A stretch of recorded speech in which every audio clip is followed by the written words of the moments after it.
sometimes we get lost along the way.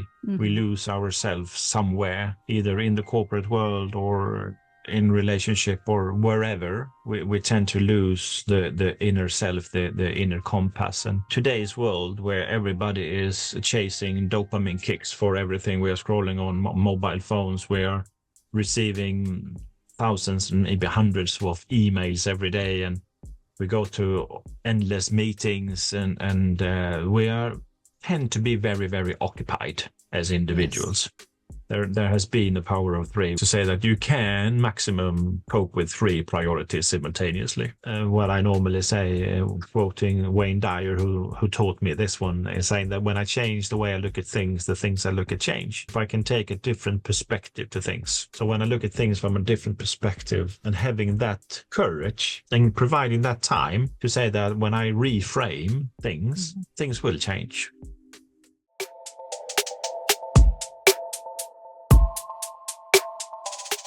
Welcome back to our show, Empower Your Life. I'm your host, Cindy Marie. Our next guest, a seasoned expert in leadership, training, coaching, and mentoring with over 30 years of experience, including 23 years at IKEA. He specializes in business transformation and leadership development, and he is a strong believer in the less is more philosophy, applying a minimalistic approach to both business and life. He has a proven track record helping leaders and organizations to fulfill or achieve their full potentials through specialized or customized coaching trainings and innovative strategies.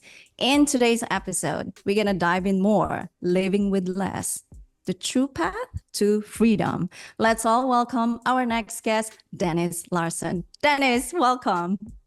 Oh, thank you. Thank you, Cindy Marie. Thank you. So thank you. I think it's worth for everyone who's watching or listening right now for you to share a little bit of 23 years at IKEA, and now you're leading or expert in leadership, mentoring, coaching, and training, and also practicing or embodying that less is more philosophy. Could you share with us a little bit of your background? Yeah, I normally say I'm born and raised in Sweden, but I put together with an Allen key from IKEA. So that was no, I had an opportunity to join IKEA already in 1989 when I was younger, and spent 23 years within that organization, and it was an amazing school to learn business growth from the inside out and to see how leadership and business can be run in order to create something that is sustainable over time and a success over time, and also making a global footprint. So I'm really, really happy that I had the opportunity to explore myself and business development within IKEA for so many years. Since I left the corporate world 2013, I left IKEA 2013, yes. So it's been a while. I did some management consulting, etc. But then I decided since 2016 that I run my own company. So now I do coaching and training, mentoring for leaders in business in all variants of sizes, from startup to Fortune 500 companies. So, and now it has been, I normally say I'm a lucky guy. I've been fortunate with having the opportunity to do what I have passion within, basically more or less my whole life. And those of you who are maybe familiar with IKEA, IKEA is a strong organization when it comes to culture and vision and mission. So really, really strong foundation. And I normally say that I never went to work one day. It was for me, I was a part of that culture from basically day one. So, and there are people saying that culture eats strategy for breakfast, and I'm a strong believer of that as well. So if you have a very strong culture, it's a really, really awesome foundation. Yeah.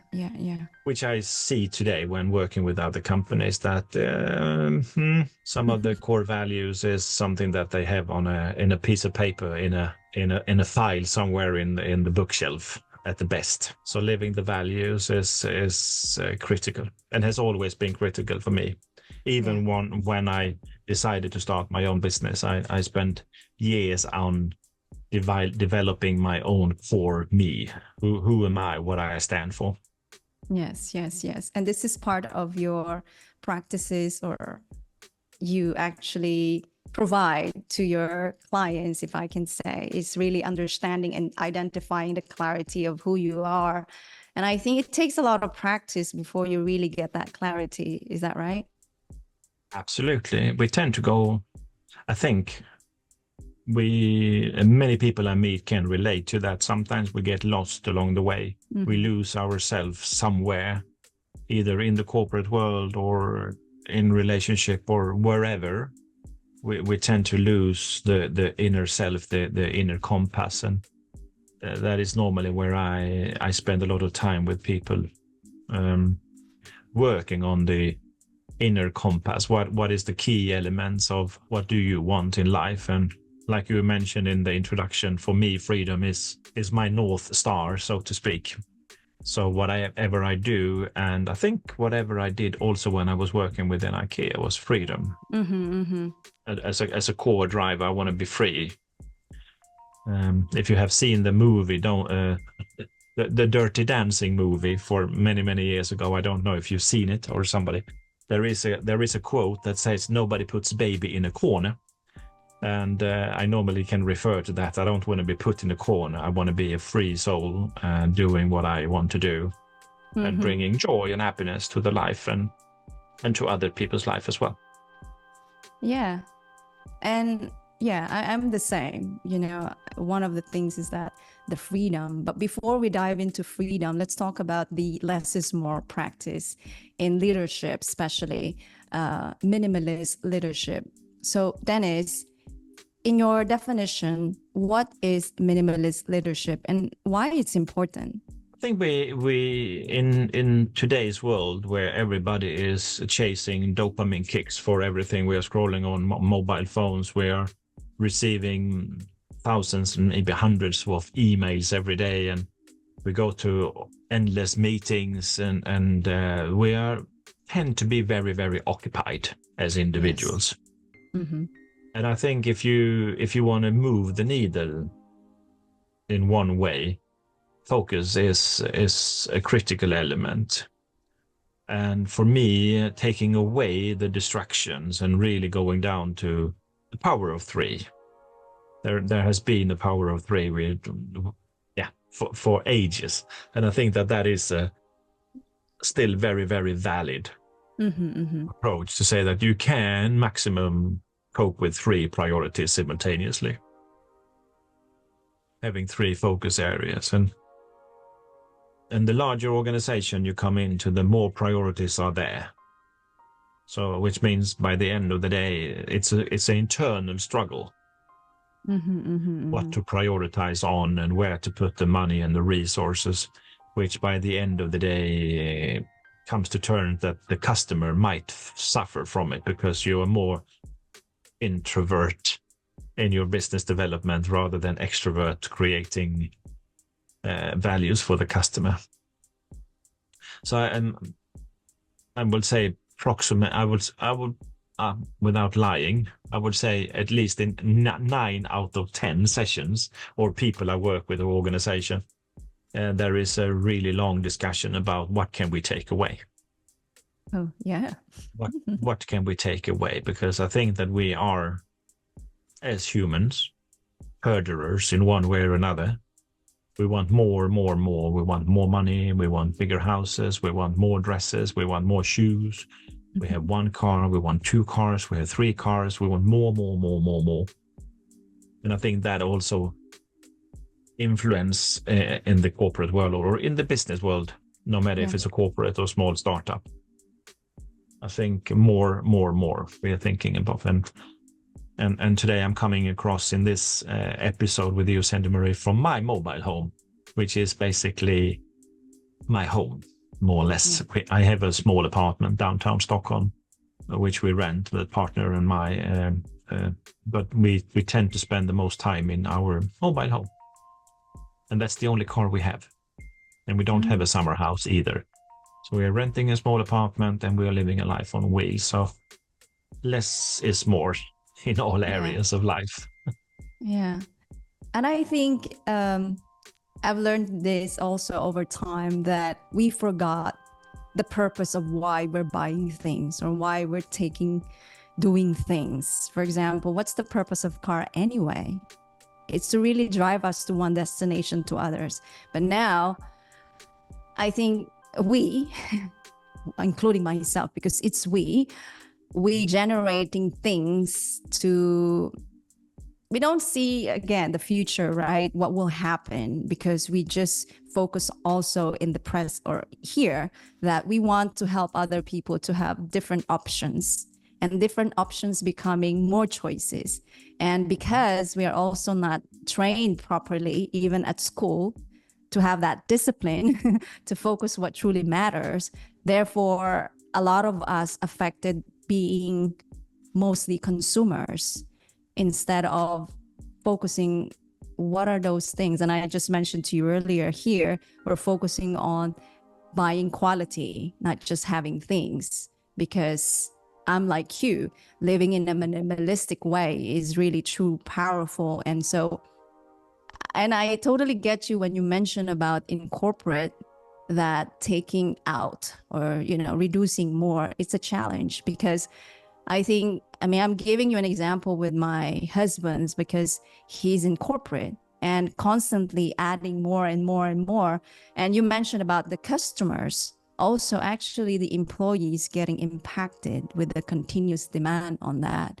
And I'm super curious, because when you mention about minimalist leadership or approach, would you share with us like a specific conversation? For example, I'm your client and I have this maybe 20 things on my plate, and just giving us a scenario so people would understand that it's not an easy conversation, but at least it's going to move us to the next step. I love this quote when I say you can't compensate direction with speed. And I will explain why I choose to bring that up, because I see that we're trying to compensate direction with speed. Hence, we don't really know the direction. So, and Stephen Covey said it in his book from 1989 so wisely, that start with the end in mind is one of the 7 habits of highly effective people. And when you know where you're going, it's way more easier to understand what is essential to do and what can you take away. I normally say that when the goal is clear, then the rest will fall into places. And it's again how you can make what is the derivability? How does what we do derive to the results we want to get? And if there is no connection, then it's better to stop doing it. So I think having crystal clear goals, and then we're not talking about hundreds and thousands of KPIs, which I also see in today's modern world, that we are creating KPIs and goals and objectives and directions and targets, and we do analysis and we do lots of things, which absolutely is of importance. The thing is that we need to come down to the strategic direction. So what is, by the end of the day, why are we here in the business context? And how can we say that these activities or that project, or working agile or working with lean or working with Six Sigma or whatever type of methodologies or AI that comes now, so how does that actually bring, by the end of the day, some results to the bottom line? And we are very, very busy today. So we normally don't have time to stop and to breathe and to figure out, so where are we going? And are we getting there? Yeah. And it's super interesting you mentioned that we're super busy. So in this case, could you share with us some ways to practice that less is more as a leader? Because we are all leaders in our lives, right? So what will be your suggestions or practices that you could share with us so we can practice more the less is more approach? Coming back to what I just mentioned, the start with the end in mind, have a clear objective. What do you want to achieve by the end of the day? And then ask for everything you do. Will what you do today, will this meeting, will this topic on my to-do list today, will that email, will that move the needle towards that goal objective? If not, dare to say thank you, but no thank you. Mm-hmm. So it's about doing that. And sometimes I know I've been working with a number of executives, and I did this exercise myself many, many years ago, because everybody was talking about how many emails they got. Okay. You could interpret it as the more email you could tell by the coffee machine that you get every day, the better you were. The more high performer you were. Oh, I get 500 emails per day. Oh, I get 600. And then there were a competition of number of emails, and okay, I made the decision on myself to say, I will dare myself to come down to, I will only receive, my goal was to receive 5 emails per day. Nice. So reducing the number of distractions.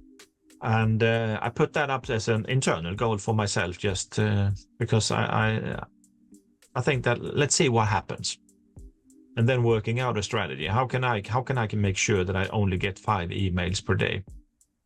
First approach was simplified, very, very simple. I would say it was that I stopped sending so many emails. Because when I stop sending, yes, I don't get so many responses.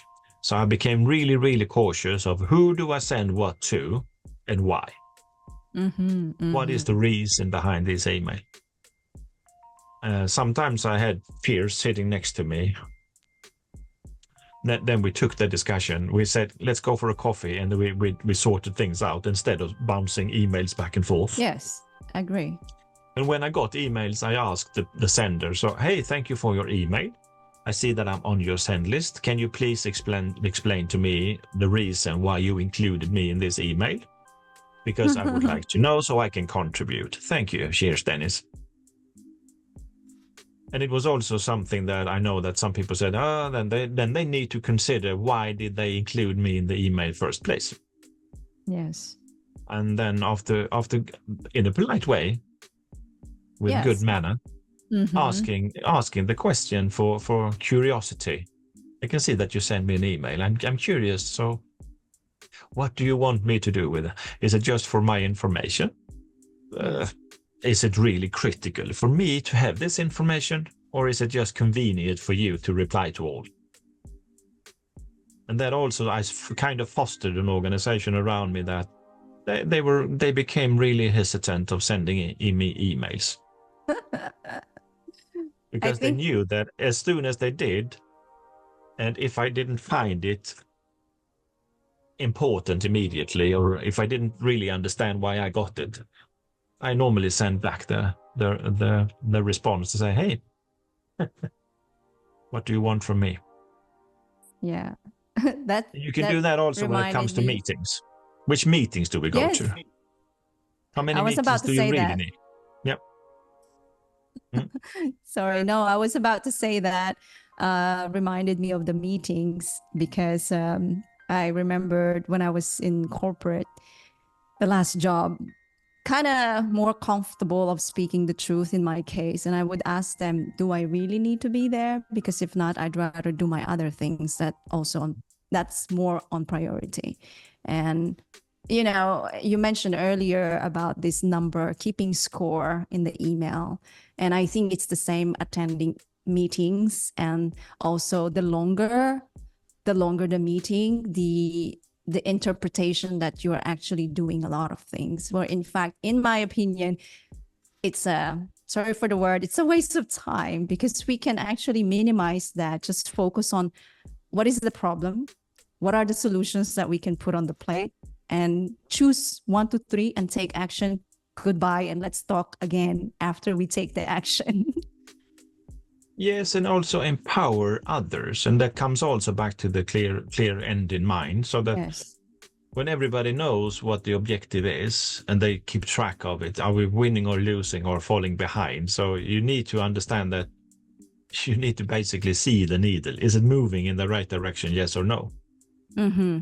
Coming into leadership, and it's easy, very easy and simplistic to use an analogy from football, for instance. Mm-hmm. Because when there is a football game, everybody knows what the score is. Everybody knows what the time is. Everybody knows the rule book. Who can take with hands? Who can take the ball with hands? Now, if we're talking about European football, we know that there is just two people on the field that can touch the ball with their hands without penalties if they are in the goal area. So the set of rules is defined. We keep track of the score. Everybody knows what the scoring is, and everybody's there to win. Mm-hmm.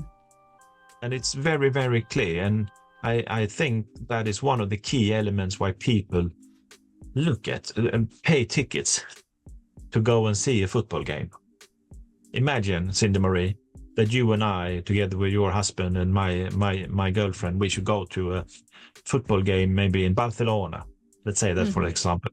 There is a huge championship that takes place. There is 11 players on the field in each team, so totally 22 people on the field. The stadium is crowded with people cheering. And just before they start playing, 2 janitors comes out, take the goals, the physical goals, and take them out of the arena. As an analogy. So will the supporters stay there? Will the players still running? Or will they just stop? Mm-hmm. And if you use that as an analogy going into the corporate or to the business, do you know your numbers? Do you know where you're at? And do everybody knows the numbers? Because one of the key elements in a football game is that all, even the people on the bench, knows the scoring. Yes. And they know how they will contribute. It's easy to explain, but it's not that simplified to implement in practice. Mm-hmm, but I would say the only pathway to get there is to start saying no to things that doesn't matter. Yes, which again, it takes a lot of practice, because a lot of people, which I was part of those before, that fear of missing out. So you just simply say yes to everything.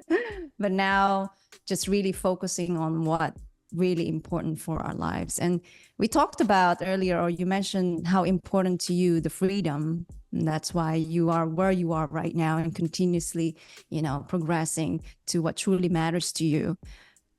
Define with us your definition or your understanding with your freedom. And, like we've mentioned earlier, the world we're living right now, constantly changing, a lot of things happening. And I think a lot of people believe that while we have a lot of choices to make, we feel that we are actually in freedom. But maybe if we sit down and really meditate and understand what is really freedom mean to us, we will see that the definition of freedom, of course, is very individualistic. So I'm super curious, what does freedom really mean to you and why it's so important?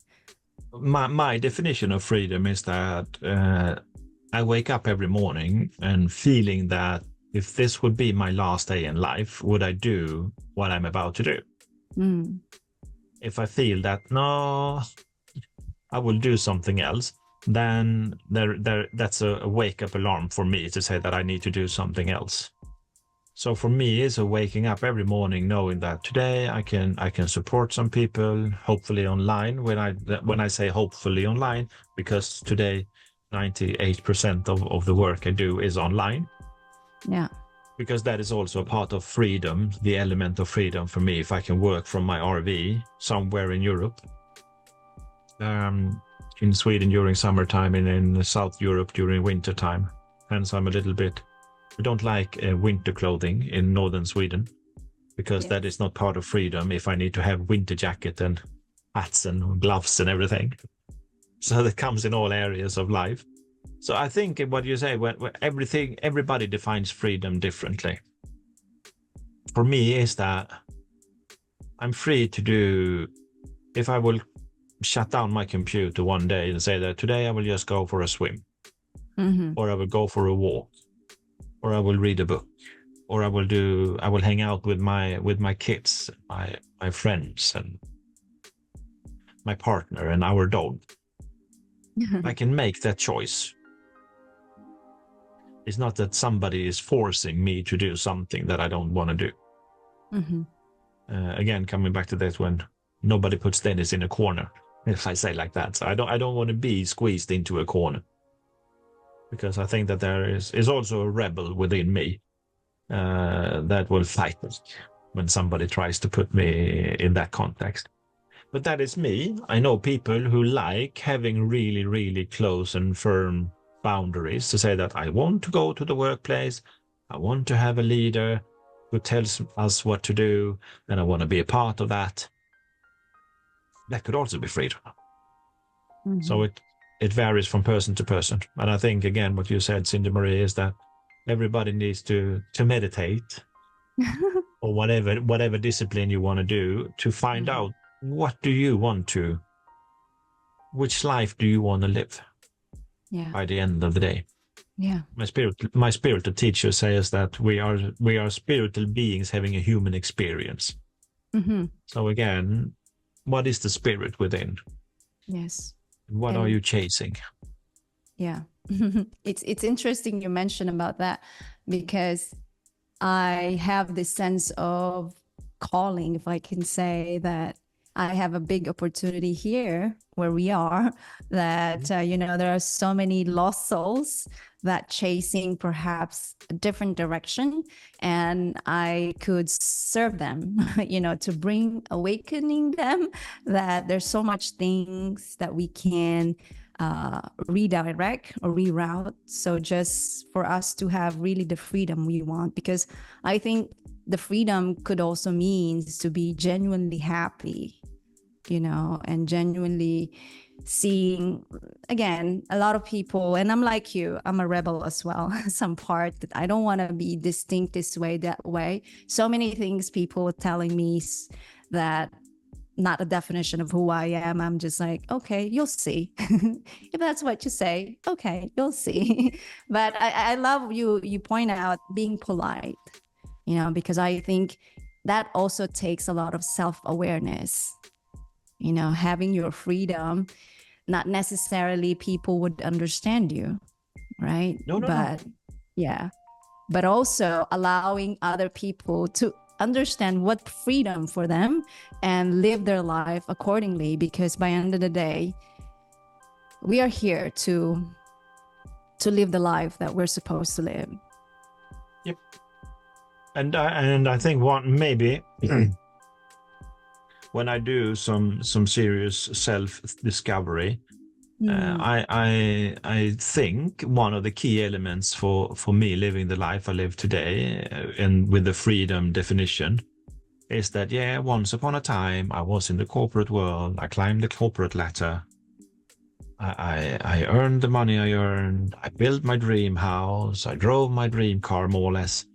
I went on vacation with my family and my kids when they were younger. So I have ticked a number of those more materialistic boxes. And I would say that, you could say that, Dennis was fairly successful from the views of others. But was it pure happiness when it comes to, or was it freedom? My brother, he won money many years ago, fairly large amount, many years ago, and when he bought all his stuff, he said that he was more free before he had that financial money coming in, because now all of a sudden he find himself with 3 cars that need to go to the washing, need to do checkups annually, and there was insurance payments every month, etc., etc., etc. So by the end of the day, he ended up with larger expense and more expenses monthly than before. Yes. So he found himself more trapped into the rat race rather than free. And again, it depends. Everybody have their own definition of freedom. Yes, indeed. I think the purpose of this conversation is helping people to understand the value of that philosophy of less is more. That, you know, if this align with you, it's really your definition of freedom. If it doesn't, by all means, do whatever you want to do, just as long as you're happy. I think for me, bottom line, I always ask people, especially if they're really close to my heart, I always ask, are you happy with what you're doing? If they say yes, I'm happy for you. So go continue doing it. And this lead me to the question for, you mentioned in the sharing your background that you are following your passion, fulfilling what you're supposed to do in life. So I'm super curious, in your understanding, do you think everyone has a mission or purpose to fulfill in life? Yes, I think so. I believe so, rather say. I believe that everybody has it, and then it depends on, but everybody has a different one. Yes. So we are individuals. We are unique individuals who come into this life for a reason. And what that reason is, it's also up to each and every one of us to explore and to find out. And I've been really fortunate in my life. I have had the opportunity to work and to earn, which means that I could travel and I could be establishing companies abroad, traveling to faraway places, both privately but also in my career. And that was something that I wanted when I was really, really young. I know that when I was 14, 15, I had a vision that I told my geography teacher in school, because my grades were not that really good. They were really bad, I would say, because I didn't really understand the school system. But the geography teacher, she asked me after we did some national test of countries and cities and everything, and my score was not the highest, if I may say, probably the lowest in the class. And she was very concerned because she said, well, how come, Dennis, that you are not more interested in geography? Because that was her passion in life, hence being a geography teacher. And I said that when I grow up, and I think this was already when I was 10, 11, whatever. I said, when I grow up, I will travel. I will travel a lot. And I will see these places that you have on your map in school. And I will explore them. And I will learn about them. And I will not put myself in an airplane or in a bus or in a train or in a car, whatever vehicle, and without having a destination where I'm going. So I will learn those countries. I will learn those cities. I will learn those cultures. Not theoretically in a test on a piece of paper, but in reality. So already as a young person, I wanted to travel the world in the 7 seas, to explore and to learn and to get as many. And I can also share that my grandpa, he died when I was 13. He talked a lot about his pension when he retired from work. And in Sweden, by the time, and still kind of, it's around 65 is when you reach 65, you retire. And my grandpa, he retired from work when he was 65. By the time he turned 67, he had dementia. Okay. And by the time he turned 70, he died. Wow. And he kept talking. Basically, the only remembering thing I have with him, without doing whistle pipes in the forest, what I remember from him was that he talked about when he retire, what he should do when he retire.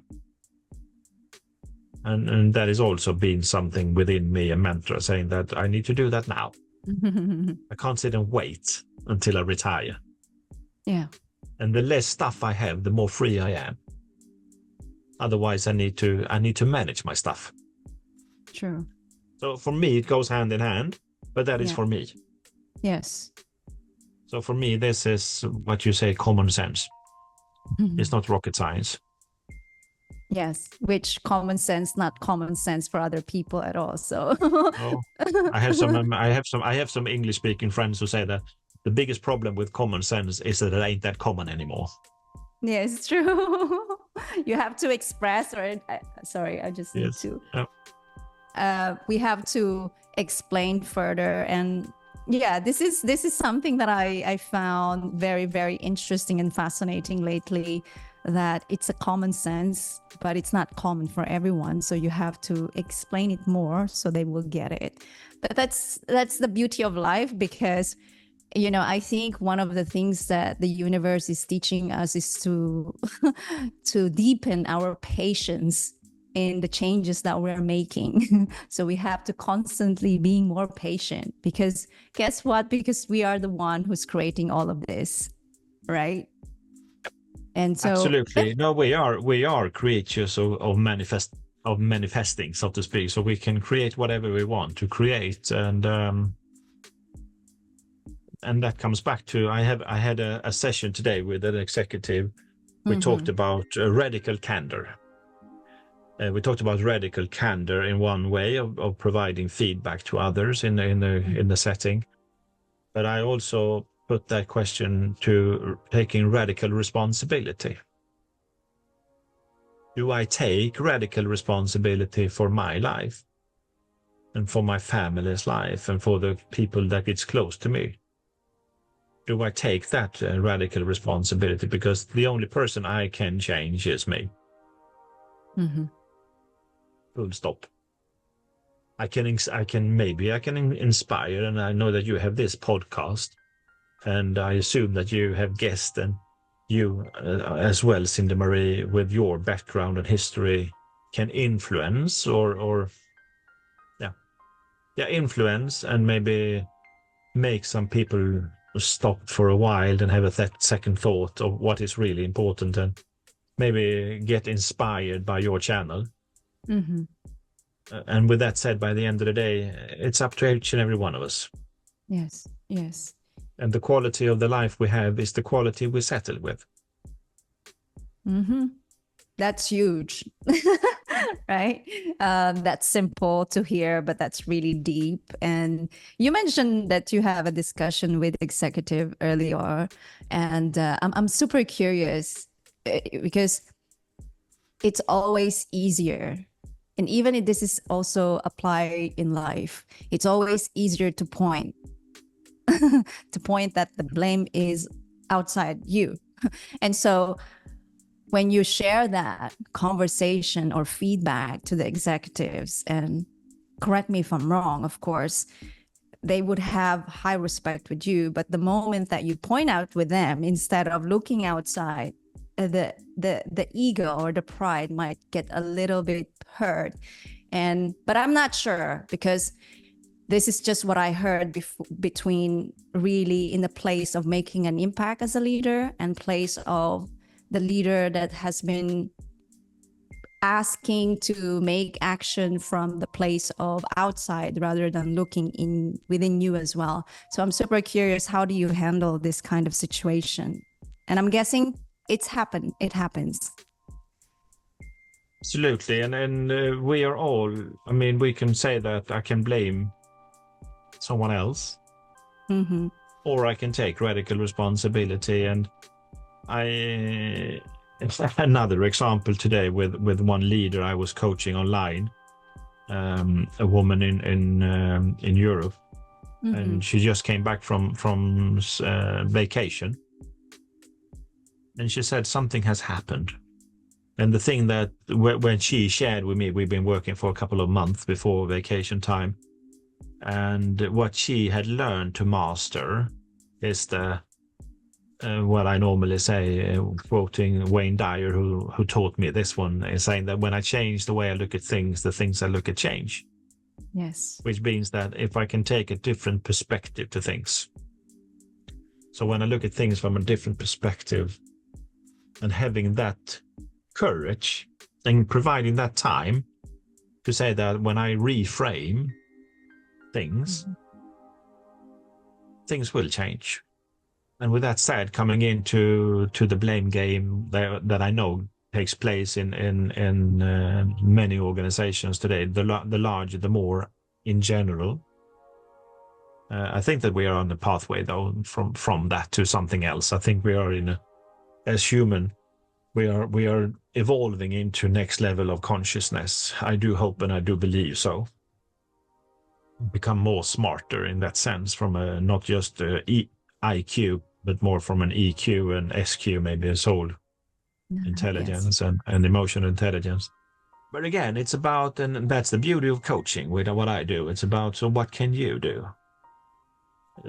Giving everything back to the person, because you are responsible for the quality of your life and the results that you want to have. As long as you blame someone else for it, it will be tough, right? And I learned that early on. One of my many teachers in life, she said to me many years ago, if you create a life with, let me see if I can recall what she said. She said, Dennis, if you ask yourself the tough questions in life, you will have a fairly easy life. If you ask yourself the easy questions in life, you will probably have a more harsh life. Yeah. And I'm a strong believer of that. Same. Yeah. Yeah, I'm the same. I love that you mentioned, because I mean, in coaching, we ask tough questions because yes, we want to really provoke them in a good way. And that's why we also have this mindset that we are not for everyone. Because if you want just an easy, instant, quick fix, whatever, you or myself, we're not for you. But if you prefer to deal with your tough questions in your life, and like what you said, life will be fairly easier. However, it doesn't mean that we're not going to experience all the tough situations. It's just that we know, going back to our clarity, why we're choosing what we're choosing, why we're doing what we're doing. And thank you for sharing that, because I think it's great to remind people in this sense of this situation where we're at, to really step back and, okay, let me check in this angle. How does it look like? Yes. And also one of the key elements we talked about before, the core values. What are my core values? What are my core beliefs, values, and foundation, if I may say, to get in touch with that. To ask not just the brain, the which I normally refer to the walnut up here, but also connect to the heart and to the stomach, because if we are more aligned in the heart and the stomach and the brain or the mind, whatever, and use the whole level of consciousness, and that is again coming back to the beauty of coaching, because you have all the answers within. You don't need to go elsewhere to find them. With that said, I was telling one of my clients the other day, referring to my own story as well, to say that, yeah, sometimes we need to get lost in order to find home. Yes, true. So that is also okay. Yeah. I love you have mentioned that, because that not resonate, but that linked to my next question. I'm a big believer in practicing, the optimism in life, the gratitude, one of those practices. But I'm super curious, as an entrepreneur yourself, holding this business and then being challenged as well with the executives or the leaders that you're dealing with, and having family as well. So how do you keep yourself optimistic, and what those routines or habits that you're willing to share for people watching or listening right now that they could experiment or practice? Let me quote Wayne Dyer again, when he said once, which I find really interesting, when he said, I know too little to be pessimistic. So, and that comes back to everything that goes on in the world. And I was working with one client the other day, and she felt really, really stressed. And I asked her what her evening routine was. What is your evening routine? And she said, I watch the news and then I go to bed. Mm-hmm. Mm-hmm. Yeah, you know where I'm going with this one, right? Yes. So what are the good news in today's news, right?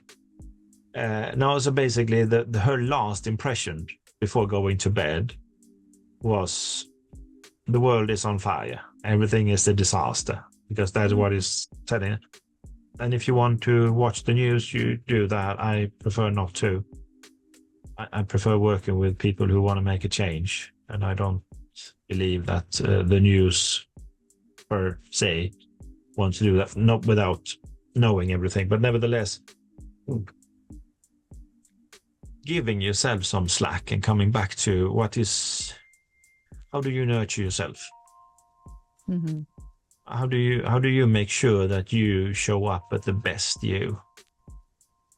How do you, because and this is a tricky question, I guess, sometimes when I'm working with people, I ask them to name the 5 most important people in their life, and Ooh, yes. unfortunately, way too many, they miss out on themselves. So they talk about mom, dad, children, husband, wife, whatever, sisters and brothers, but so you need to reclaim yourself in one way, and everything is okay. And again, you are responsible for your results. So when I'm in a coaching or a training session, every time one of my first questions to the people is if anybody has an MBA or any kind of certificate or education in mind reading that has given them the proof that they know mind reading. And so far, I have not met anyone who can say that they have proof that they are excellent mind readers, which leads me to the next statement is that, okay, so maybe we should, during this exercise, avoid reading minds and instead talking and expressing. And if there is something I say and that resonates, yeah, that's good. If there is something I say that don't resonate with you, let me know so we can discuss it. So yeah, and can people offend you if you are not allowing being offended? Yes. I don't know, but it's an interesting question. Indeed. So can people offend you if you are not allowing them to offend you? Because again, coming back to where do you empower yourself to be in control, or do you leave that control to someone else? And that actually reminded me the book by Don Miguel, The 4 Agreements. Right? So don't take anything personally. Don't assume. Be impeccable. What's the other one? I forgot. Yeah. But yeah, it's something that I've learned as well over time. And I'm reminding myself, I'm reminding my husband, don't assume. How do you know it's correct? And even, of course, now, because we have that conversation between him and I, he will reflect back with me when I'm catching myself. And he said, oh, you told me once, don't assume. I said, that's right. So let me step back. So, and it's just great. I think all of this conversation or discussions that we're having, it's all about slowing things down so we can get that clarity. And you mentioned that, which I believe, the answer is within. Now, if we keep on occupying ourselves with things that we believe or we thought important, then there's no way for that true essence of answers to come within naturally. It will always be distracted. And so it's good. That's why, I love to have this conversation or this podcast, because this is always a place whereby you slow things, the conversation. And as I've told you, the purpose of this podcast is always to express what's your mission, what's your passion, and hopefully we can influence other people as well to to step back and really reassess where are you at and really live the life where they want to be and goes back to being happy. So thanks you for another great reminder. Yeah, thank you for having this podcast and making space and a space to have this kind of conversations. Indeed. Yes, and I like when you said slowing down. When I practiced kung fu kung fu many years ago, we also practiced tai chi or qigong or tai chi, which is the slow version of everything, right? Yeah. And coming back to that, if you can, the philosophy behind that as a martial art technique is that if you can master things really, really, really slow to perfection, then you can just increase the speed if you want. But it's hard to master when your brain is fully occupied with all these distractions. True. So coming back to do, and I think I told you before, but not in this episode, but again, I think that the quote from, hence we're talking about martial art, the Bruce Lee quote where he said that I don't fear the man who had practiced 10,000 hours kung fu. I fear the man who has practiced one kick 10,000 hours or 10,000 times, because then it comes to perfection. And that also ties back to less is more. Yes.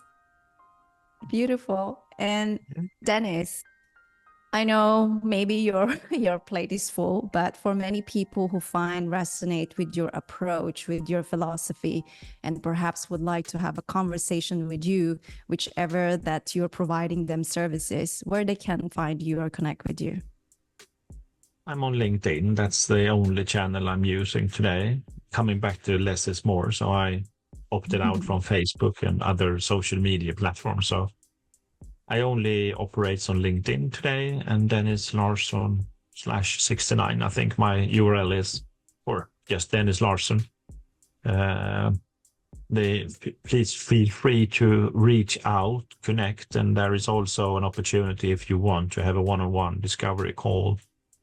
There is also linked on my LinkedIn profile to set that up as well, because I'm here, the more the merrier, and I'm a strong believer that I'm happy to support other people. That's my mission. Like I'm saying, I've been really, really fortunate in life. But then people who knows me said that, yeah, but you have all these obstacles. Yes, I have had a number of obstacles in my life.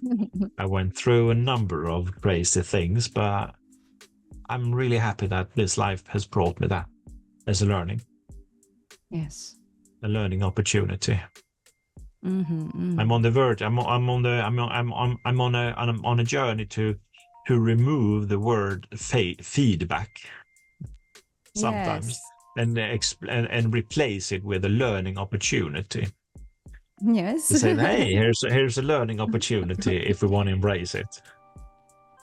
Instead of feedback, hence people tend to see feedback as a more criticistic or as criticism. Yeah. Rather than a learning opportunity. I love that. Yeah.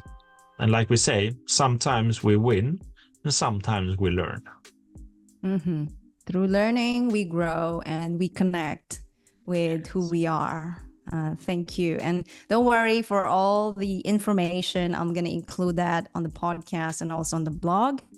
And so people can reach out to you accordingly. And just like Dennis, everyone, I'm a big believer in less is more, like really living life with what truly matters and continuously removing those things that no longer serves you, because through that, the focus, to be a great tool to help others. And just like Dennis and I, we're here to really make a difference and make this planet better than we found. So everyone, thank you so much for watching and listening to our show. With yours truly here, Cindy Marie, to empower your life. Until next time. Thank you. Thank you, Dennis. Thank you, Cindy Marie. It has been a pleasure to be with you, and looking forward to explore even more things together. Yes, indeed. And that's the end of our episode with Dennis Larsson. Share your thoughts with us. Don't forget to hit the subscribe, follow our podcast, and leave a review to help our show grow. We're here to keep serving you the best we can. Until next time, stay optimistic, keep taking action, and believe in your ability to make a difference. You've got what it takes to pursue your dreams and make an impact. Keep going and be unstoppable.